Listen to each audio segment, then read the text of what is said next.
So that's what happens with this kind of technology, is that the path that you're heading along might not actually be the best path, right?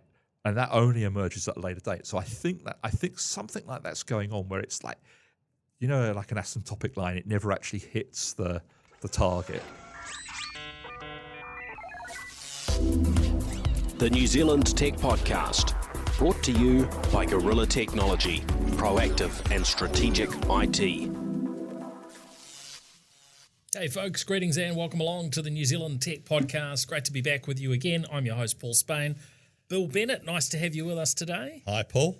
Thank you for joining us in studio. It's been Always a little while. a pleasure. Yeah, it has been a while, hasn't it? Yeah. Great to have you in the new podcast New Zealand HQ here in City Road, Auckland. Now, special thank you to our show partners, Vodafone, 2 Degrees, Spark, HP, Gorilla Technology and Deal. Thanks to them for their support of not only New Zealand Tech Podcast, but also the broader technology and innovation ecosystems here in New Zealand. Bill, before we kick in, maybe you can remind listeners where you fit into this big wide world of tech and journalism. Well, I'm a journalist. I've been a journalist for a hell of a long time, covering business and technology. Still do lots of business, still do lots of technology. These days, probably more telecommunications than general technology. I have my own website, which is at the moment is mainly my newsletter, which is the Download Weekly. Though I will get back to putting more regular stories on there, but at the moment I'm just too busy with the journalism. So that's where I am, really. Great. Well, always good to have your insights, and I know we're going to have a bit of debate around a few topics today. Yeah. I'm very keen to delve in. Talk a little bit about what's happening in New Zealand with Sky and some of what's going on with their decoders, whether the technology, Darth Vader AI, I'm calling it, is a safe track to go down. Probably more importantly, this huge data breach for Optus in Australia as to what's the right approach in terms of paying out ransom versus not, and how they're handling that, and a bunch of other topics there I'm keen to delve into as well.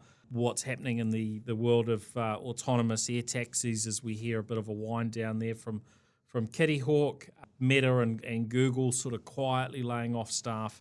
But let's start on Sky, very locally relevant, and of course, a reasonable percentage of New Zealand's population have been Sky subscribers over the years. The picture has, of course, changed since we've had so many streaming options. Yeah. But we've got a change coming up, haven't we? And we've also, well, I guess there's two parts to the change. One is Vodafone, the Vodafone TV Box, which has been a really cool option in terms of getting access to Sky's services and content in the past is about to disappear, right? Yeah. Well, there's two things happening. One is the Sky Box, which is the traditional satellite decoder, and it does other stuff. Box that's been overdue for replacement for some time. I think we've been talking about it being replaced for at least a couple of years now, certainly for some time, and that is being replaced, and that. There was talk of it being replaced by about now, but that's all been held up by COVID. And we've talked on this podcast before about things like the supply chain problems and so on. So it's understandable that it's been held up, and it's now going to happen. Sky's now saying that people will be able to get them by Christmas, and you'll have to pay $200, and it's basically a hybrid decoder. It's going to have a terabyte of storage in there. So $200 for a terabyte storage, you'll be able to decode satellite video, and you'll be able to get broadband video through that box as well. It will run apps. It will almost certainly run rival apps like Netflix. And yes, it's definitely going to run Netflix, and possibly Sky people will be able to get Spark Sports app on their decoder as well. And it's a bit controversial in some circles that people are expected to pay $200 for it, and you can get away with not paying $200 up front if you pay so much a month extra. Yeah, I think it was $10 a month or something. Wasn't it? Yeah, but I think you get quite a bit for your $200, but normally it would be the case when you get, say, a broadband account that you can get a modem when you sign up for a certain length of contract. And you might expect Sky to do that one, given that their satellite subscriber numbers have been dropping. So asking them to pay $200 is probably a bit brave on their part, but there you go. The Sky Pod it's a streaming only device. It's a broadband only device. It doesn't include a satellite decoder, and it doesn't include any storage, and that's $100 at the moment. Oh, and it's also the replacement for the Vodafone TV Box, which again was showing its age a bit. Yeah. And at the moment, for the next few months, only people that are on Vodafone TV will be able to get the Sky Pod. And Sky say that for now, you can't convert from being a Sky decoder customer to a Sky Pod customer. That path isn't available to you at the moment, although that could change in the future. But the problem with these things is because of the delays in getting the technology here, the supplies are short. Although the rollout will start by Christmas, not everyone will get their boxes by Christmas. Yeah, look, I think Vodafone did well with the Vodafone TV Box. Well, it was tied in with them being part of Vodafone Group originally. It has running costs and so on associated with it. These things aren't free. You've got a whole lot of cloud capabilities in behind the scenes, and so now that they are they're no longer owned by Vodafone Group, those costs will be very realistic. Well, they're all going to be passed on. And I can see that just didn't make sense. The as we know, technology moves reasonably quickly. Well, so it's been a reasonable run, but Vodafone have put that offer out of send your old Vodafone TV back as well. It's going to. I think it's now on target to close end of November, but it was due to be closed by about now.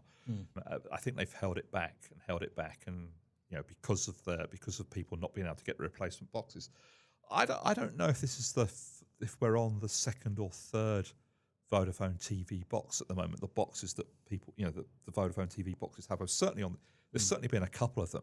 And we were talking before the podcast started about how long ago we went to the first Vodafone TV launch. I think it was about a decade ago now. It was certainly getting on. In the early ultra-fast broadband, fibre days, wasn't it? Yeah, it was. And back then it was quite radical, and it was like really important. I mean, it's still important, but it was almost like the gateway drug into the UFB fibre was kicked off by Vodafone TV. That was the first wave of people switching from copper to fibre and getting something, fresh and new that they wouldn't be able to do before.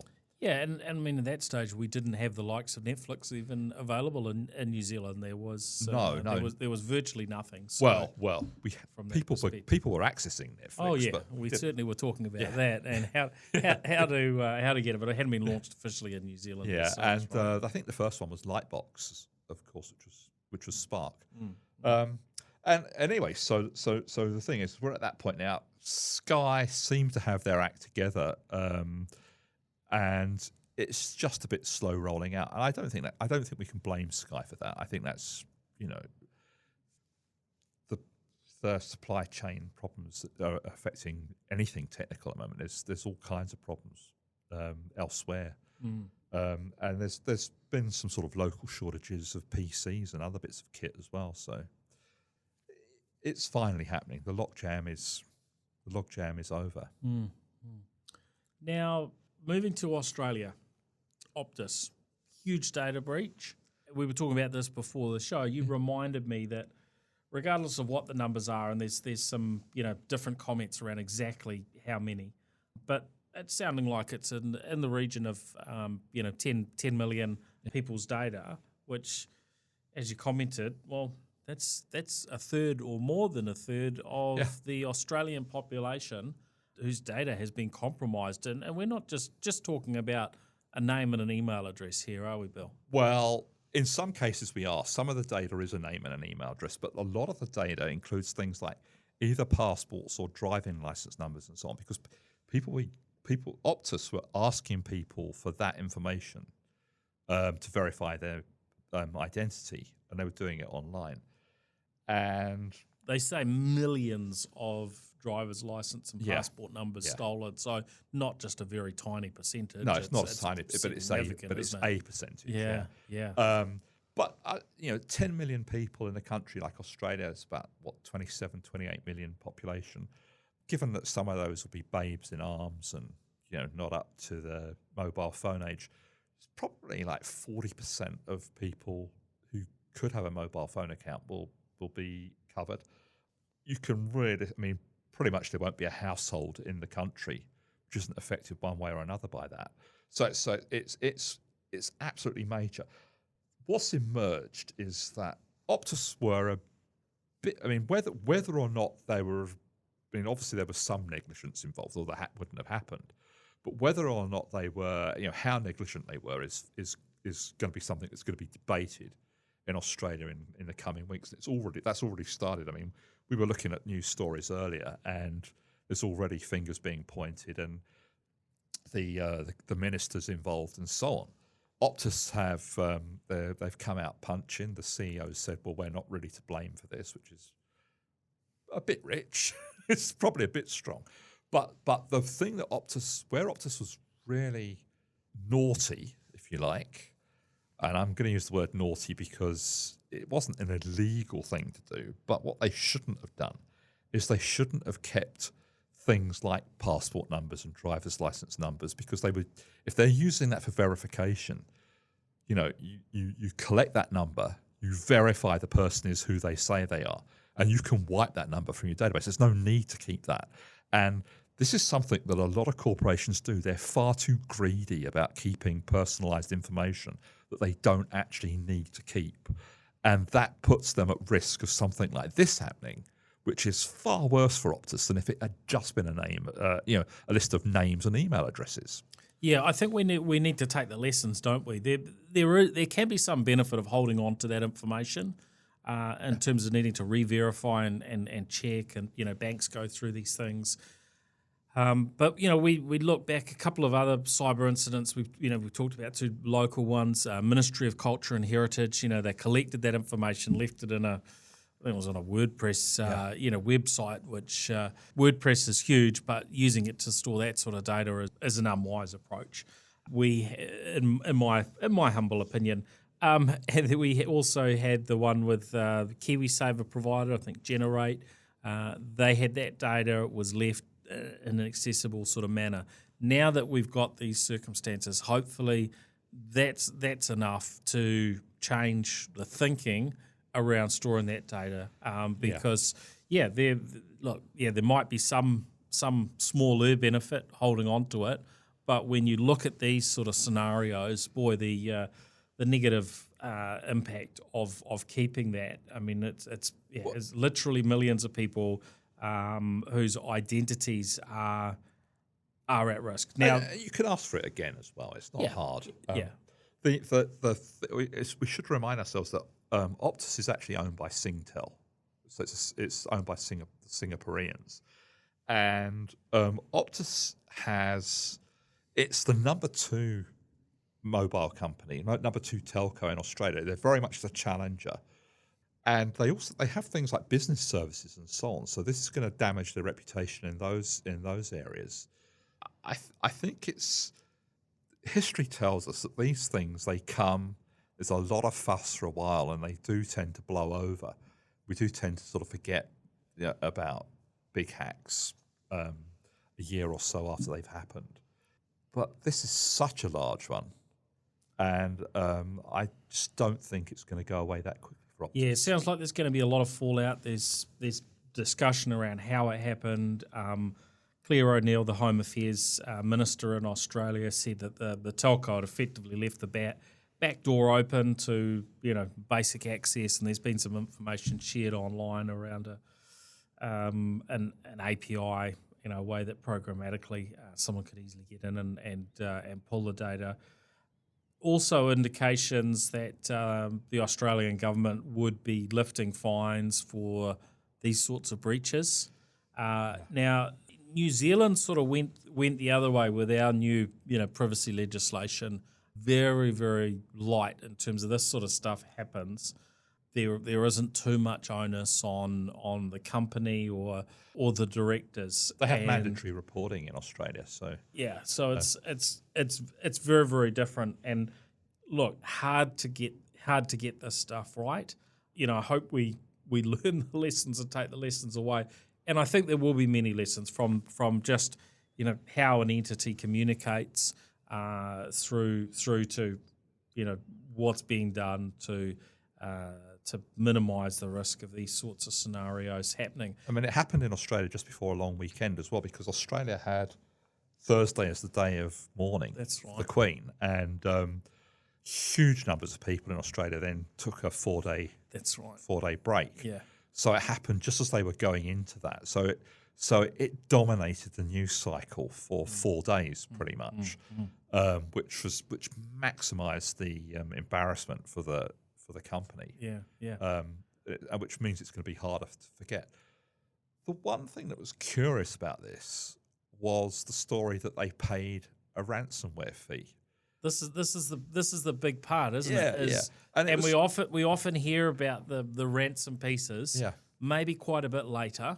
Yeah. So what's your take? So should they be paying a ransom or not? Well, for a start, it was $1.5 million, which seems remarkably chump change in remarkably the light, scheme of a multi-billion-dollar enterprise. Not only that, but the fines they face from the Australian government will be way, way more than that.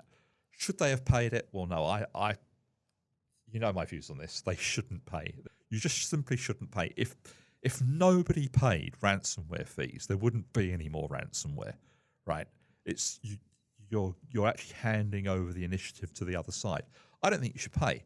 I mean, I actually think that a company like Optus should be hiring a team of international detectives to go in and find these guys and make sure they're brought to justice. But I'm quite hawkish about that. And the reason I don't think you should pay is because I think once you've paid once, you become the target for everyone. It's got you're going to find a lot of people now thinking, okay, well, so Optus paid up.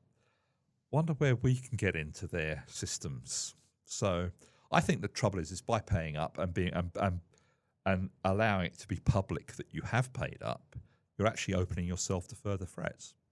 Look, I think it is really complex. The latest updates I've seen this afternoon were saying that personal records of 10,000 Optus customers were released as a way to put pressure on Optus to pay that $1.5 million. So suggesting that it hadn't been paid. The next report after that is that there's some sort of backflip from the hacker, but there's suggestions they're going to keep releasing data. Now, I would stand on your side to a degree. So, look, if we could all just not pay these things when they happen, yep, that's absolutely ideal. It's gonna stop. Reality is that there will always be probably entities that are paying it. And we looked at the big pipeline hack in the US, and for the impact of it, it was again a smaller fee in the scheme of it. It was 4-point-something million, I think, USD. Apparently, they paid that ransom with the help of the FBI, even involved in the in the process. Now, if they hadn't, the consequences could have been much larger. Now, I totally see what you're saying, and it was probably similar when we had Waikato District Health Board scenario here. Like, look, it's probably not a lot of money.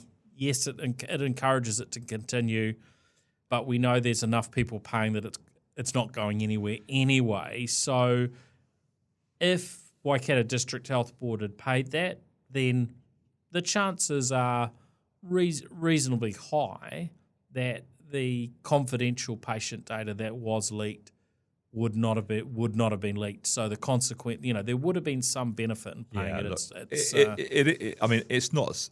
I made it sound like it's simple, and it's not that simple. But there are countries where it's actually illegal to pay those ransomware demands. And potentially it could be in New Zealand as well, because we do have laws about dealing with sanctioned countries, and you don't necessarily know for sure where that money's going, right? So if it were going to North Korea, for instance, then you're potentially going to get into some hot water by paying that ransom, just as an example. I mean, we don't really know where this hat comes from. The Australians so far have all they've disclosed is it comes from somewhere in Eastern Europe.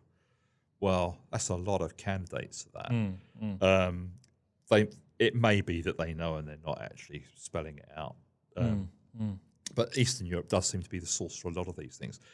At first, when this first happened, there was the fear that it was a state actor, a government sponsored hack from someone. It certainly doesn't look like that now. Well, let's see where this goes. Looking at some, and I don't know whether this is correct information, suggesting that the hacker may have deleted the data and that it was a mistake and rah. Let's hope this data isn't actually leaked and that this is just a big warning for everyone. Even if it is, of course, we know that there are going to be future hacks, and we do need to still keep stepping up from a cybersecurity standpoint, as a country, and obviously as do others.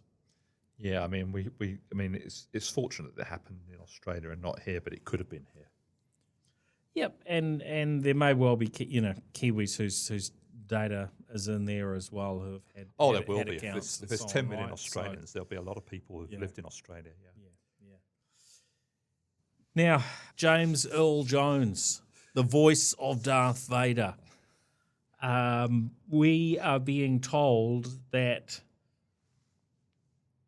James Earl Jones has effectively, retired, 91 years old, and he's been the voice of Darth Vader since the very beginning, and that artificial intelligence has taken over, and that's what we're now starting to hear in the content coming through from Disney. His voice is emulated by a speech synthesis some way by AI.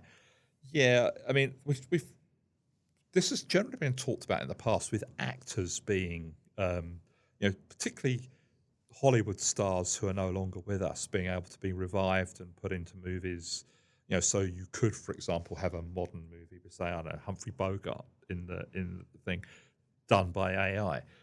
For a long time, I mean, probably about a decade ago when this was first talked about, people were worried that there would be no more Hollywood stars because they would just become franchise properties who would be replicated by AI and so on. Well, that hasn't really happened. That's never really kicked in any major way. For something like this, I think it's probably acceptable to the fans that it happens this way as well. But it's interesting that it should be voice, and it seems that the guy involved has given his blessing for it to happen, which is fine. But I know there have been actors who said they don't want this to happen after they've passed on. So it's a kind of ethical thing, isn't it? And how do you get it right? So if they're still making new content in 50 years' time, is the agreement such that his estate, keeps getting royalties or getting, payments over that, over that period? There could be some interesting sort of upsides in those regards. On another side, it means that a new voice actor isn't able to take over the role. But we have come a long way in terms of the technology over that period of time. And I don't know, let's say as a journalist, you can put a bit of info into the system. It can read all your existing stories, and you could get a system that's basically going to write your articles for you, or some, the people that could hire you. So they could hire a virtual Bill Bennett to do the job in the future if the AI sort of was able to stand up to it, and still get that kind of uniqueness of how you analyse and write, would you want that sort of thing to happen? If I got paid, I'd be okay with it. Yeah, so I guess we are going in a particular direction, aren't we, on these things where AI can do more and more, and we can get AI to write articles. There's a lot of there's certain types of content today. Thinking of sort of share and stock sort of reports and things like that are AI generated. There are AI tools online to write blog posts and things for you. As far as the voice, it's inevitable, but how we kind of navigate this, I think we have to watch fairly closely. Obviously, the whole subject of sort of deep fakes and them being used in bad ways has been raised, and we've heard of these sort of vishing or voice phishing type scenarios where we're told that apparently there was a case where somebody got a call from what sounded like their boss and was trying to give them some directions, and in actual fact the whole thing was synthesized. Well, look, the thing is that there are 7 or 8 billion people in the world. There must be someone else who sounds like that guy. Yeah, or could emulate it, or right? good enough. Yeah. Close enough. There must be. So I think it's more to do with his branding, as his name and everything, than the actual sound of his voice. Yeah. And I think that's the key there. That it's about branding and it's about some continuity. It's also got Star Wars back in the newspapers again. So, yeah, they're always looking for any media attention. So it's a bit of publicity for them as well. Yeah. Now, we've read about the shutdown of Kitty Hawk. Now, this was the company was founded and funded by Google co-founder Larry Page as an air taxi startup. And I think they had 3 different projects that they were working on. And one of those had already wound down and had a recollection on it, maybe looking somewhat unsafe in terms of where the track they were going with that. They'd now winding down the company entirely, is what we're hearing. But they had done a joint venture with Boeing, which was the Whisk product, or Cora as it was originally known. I think still they have that for the actual aircraft as an autonomous air taxi. And of course, Cora and Whisk had been operating in the South Island testing that product. And so it looks as though Whisk is going forward, but Kitty Hawk themselves are shutting down.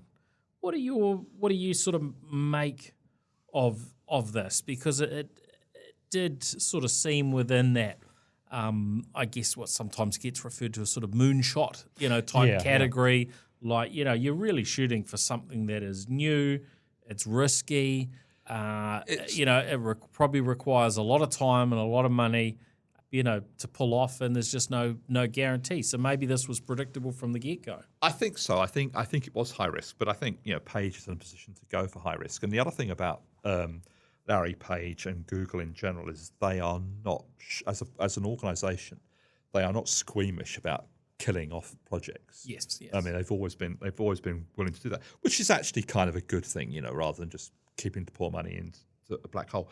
Look, the thing about the technology involved is, and I think this is similar to things like driverless vehicles and so on, is that you can appear to, if you look at the technology progress that you're making as an organisation, you can appear to be making really fast progress, and you draw a straight line on your progress, and you think 10 years from now we'll have this working Sky Taxi, and Sky Taxi service, and it'll be able to take 4 people and whisk them off to the cinema and so on.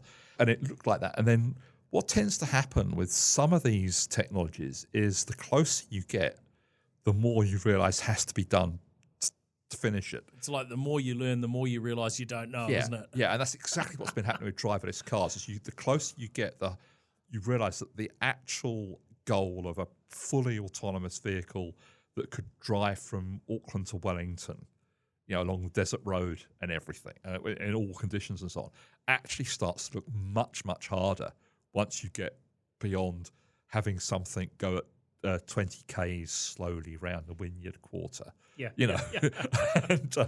and I think that's exactly the same thing that these people are up against with this project. Is that the further you get down the path, the more progress you're making early on, you start to realize that there's these barriers which they're not necessarily insurmountable, but a new piece of technology is needed, or some fresh thinking from another direction is needed. For a long time, for example, with understanding human speech, it was all about the algorithms and so on. And then eventually the problem was solved. I mean, it's not perfect today, but it's close to perfect, just by throwing sheer volume of processing power at the problem and vast scads of data. But 30 years ago, that wasn't even on the agenda. That wasn't the possibility. It was all about the clever algorithms. So that's what happens with this kind of technology, is that the path that you're heading along might not actually be the best path, right? And that only emerges at a later date. So I think something like that's going on, where it's asymptotic. You get, like an asymptotic line, it never actually hits the target. It's something like that, where the closer you get, the more you realize it is, the harder it is. And I suspect that the problem in this case, and I'm purely guessing, but this is from my experience of covering technology over the years, it started to look like it was getting more and more expensive to get to that point. And that doesn't mean it can't be done, but it does mean that the economics of picking people up in an air taxi and taking them to the movies starts to look, like it's not going to happen, and it might be cheaper to take them in a limousine to the movies or whatever. Yeah, look, I'm really curious about this particular era, because it is one of those kind of just crazy eras when we first heard about it. We look at where we've got to in terms of drones, and the idea of one that's a bit bigger and can carry people. It doesn't sound so far fetched. So I'm very, very curious to see how it progresses. I think, but it's clear it is a big challenge to knock off and to get it right. And maybe we're still talking about this in another decade. The thing that came to mind when I saw this story was before I left the UK to come to New Zealand, which was a long time, almost 40 years ago. My job was I was the comms person for space science in the UK, and I remember at that time there was talk about manned missions to places like the Moon and Mars and so on. We're still talking about manned missions to the Moon and Mars and so on. But now that we know a lot more about space travel, it's actually a lot harder. So we now know from people being in the space station in weightless conditions for long periods of time that if you take a long journey across the solar system, someone's going to end up a piece of jelly at the other end because they haven't had gravity for so long. But that problem wasn't a problem that was on the agenda in the 1980s, because we didn't know that then. Yes, yeah. So it's that same thing that you can anticipate all the problems that you see in front of you, but when you get further down the path, you see a whole lot more. Yeah, you see a whole lot more problems. Yeah. We've certainly got a fascinating time ahead. I've been following some of the stocks, because there's a few of these autonomous air taxi kind of firms that are listed companies, right? And they've attracted a lot of attention because it's such an interesting and a cool field. So people will, I guess, pop them up to higher prices. But as with other things that have come down over the last couple of years, we've definitely seen that drop away. I guess partly because of what Wisk have done here in New Zealand and sort of their approach. I'm still very hopeful that they'll pull something off. Yeah. I mean, I think that there's probably a technical breakthrough that has to happen. I know, lighter batteries or something that doesn't seem to be on the immediate horizon. And that's part of the challenge, is the amount of time they can get in the air. Now, onto other topics. We're hearing that the National Transport Safety Board, this is in the US, they've been doing some work recently around accidents, and they've landed on a conclusion that we should have breathalyzers to sort of check for alcohol within vehicles. This technology should just be built in, just a standard part of what a vehicle has, just like it has a speedometer and it has a steering wheel and a brake and but from a safety perspective that seat belts have become the norm and airbags have become the norm. I find this one quite fascinating. Do you have a viewpoint on this? Because of course, once you start going down that track, it's like, where do you draw the line? Do you have an AI that kind of looks at your eyes? It's the AI says, well, you might not have been drinking, but you've had XYZ drugs, or there's all sorts of directions you could go with this, or you're a little bit tired and this and that, and so how safe should we make it? If you're a little bit tired, you should probably not drive anyway, so that's okay. But I was thinking it can't be to do with detecting alcohol in the car, because if Jeeves is driving and Bertie Wooster's in the back with a bottle of champagne, the car wouldn't start. So it has to be about the driver, and it has to be AI detecting things, and there's all kinds of potential for it to. Someone might have, I don't know, some kind of condition which may look to an AI like someone's drunk, and in fact they're not. That can. Or if it's sensing alcohol, that it's sensing the breath freshener or other things, right? Yeah, I mean, it's complicated. Obviously, they have an idea about how they're going to do this, right? It's a good idea if they can pull it off. But I think that it's the potential for it to go. There's two things, right? One is the potential for it to be another one of those things that we get closer to and closer to and never actually reach, right? There's that potential. But there's also the potential that there's going to be a lot of false positives. And you're going to find that, you've worked really hard all day. You just want to get in your car and get home. You haven't had a drink or anything. And the car says, nope, sorry, I'm not going to let you do that. You're not fit to drive. Yeah, and on the flip side, if it is just sort of a breathalyzer type technology, then people find some ways to to work around and to disconnect those types of things, don't they? Not to say they shouldn't try it, and if they try it as far away as North America, by the time they figured it out, we probably would have figured out autonomous cars and exactly, and other things by then. So we will see, but we have that goal in New Zealand, getting the road toll down to zero, in their timeline. The only way you get to those sort of figures is very much technological. It's not about slowing everyone down so that you can you drive around your neighbourhood at almost walking distance. I think the other thing is that a lot of modern vehicles are inherently unsafe to pedestrians, for example. Those huge truck-like cars. Yeah, you get hit with one of those going at speed, and you get hit by. You're going to get taken out. Hit by a 1960s Mazda, and you're going to get a minor scratch. Hit by a huge monster truck, even at a few k's an hour. Yeah, so there's definitely some things to consider on that front.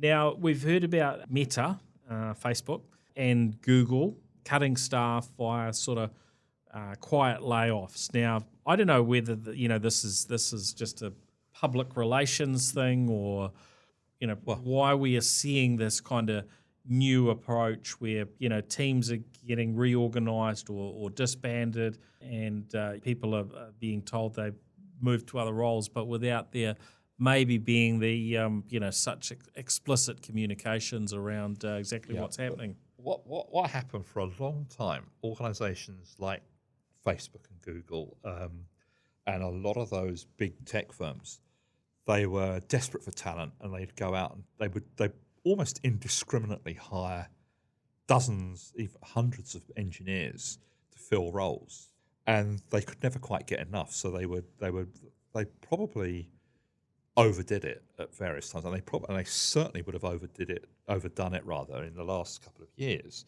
The thing is the economics have changed. I mean, both those companies are now relatively mature businesses, and they're not going to see the same growth that took them from zero to trillion-dollar organisations that they are today. Even if their share prices of recent times have somewhat suggested that they would still keep growing at those rates, right? Yeah, but they're not going. It just isn't there. There just isn't that much headroom there. So I think for a start, there's that.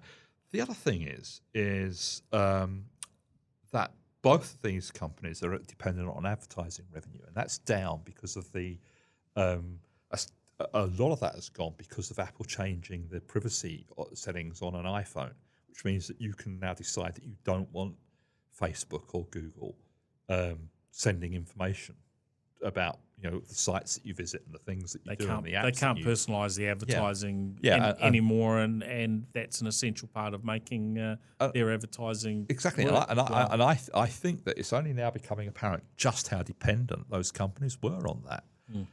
So I think that's on the way out too. Will there be mass layoffs across Silicon Valley? Probably not, because there's probably other organisations that use a lot of those people. I think you're right. Now, before we wrap up, one last topic that caught my attention was ransomware, the Lockbit ransomware builder. So this is a tool that can be used to make ransomware. Apparently leaked online by what one media source suggested was an angry developer. Now, what this does is it, I guess, puts in the hands of anybody at all, and it doesn't effectively cost a cent. Well, you do need to be able to host and run the software, but it puts it in a position where really anybody can get into the ransomware game. Now, this has been available through other mechanisms, for quite some time, but when this stuff is just made available on GitHub and anybody can download the code and get to it, could lead to something of an increased escalation in ransomware. The thing that I think we need to put this in context is that computer crime, online crime, has supply chains just the same as anything else these days. Yeah. Right. And at one point in the supply chain is this organization which builds the ransomware software. And there's other people further down the supply chain who actually, use it and know how to extract money or or whatever. So it's just one part of the supply chain. I suspect that there will be some increased activity because there'll be other people that think, I've got my hands on some decent ransomware. I can go and use it. And it has happened. We've seen similar things happen in the past. Yeah, but I was thinking in the past we used to talk about those script kiddies. The people basically who could just use packaged ways of putting together viruses and so on. And it's a bit like that, really. Just been a modern version of that. Look, there's infinite room for more criminal activity in the world, unfortunately. So I think that they're probably nobody wants to hear that though. Joel, do we? We don't really want to hear that, but it is true. There's a lot of potential. But I was also thinking, Paul, the flip side of that is if you can download that off GitHub or wherever, right, and you are a first class cybersecurity expert, you could probably figure out how to stop a lot of ransomware as well by just unpicking that software.